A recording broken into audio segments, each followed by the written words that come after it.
মাঝে মাঝেই বৃষ্টি পড়ছে, এর মধ্যে ইলিশ পোলাও খেলে মন্দ হয় না, কি বলেন?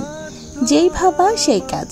প্রথমেই আমি মাছে লবণ, হলুদ আর মরিচের গুঁড়ো মাখিয়ে ভেজে তুলে নিচ্ছি। মাছ ভাজার তেল থেকে কিছুটা তেল তুলে নিচ্ছি। ইলিশ পোলাওয়ে ইলিশের গন্ধটা যেন থাকে, তার জন্য এখানে শুধু যে পেস্টটা দেখতে পাচ্ছেন সেটা হচ্ছে মরিচ, শুকনা মরিচ আর পেঁয়াজ দিয়ে বানানো একটা পেস্ট।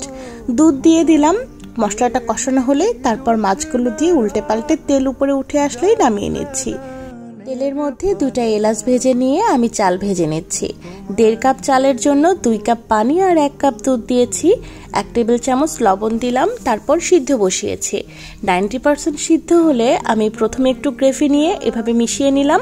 তারপর চিনি ছড়িয়ে দিলাম, মাছটা দিয়েছি, মাছের তেলটা দিয়েছি। এরপর পেঁয়াজ বেরেস্তা আর কাঁচামরিচ দিয়ে দমে রেখে দেব। ব্যাস, আমার ইলিশ পোলাও রেডি। একবার খেয়ে দেখেন তো মন ভরে কিনা, অনেক মজার।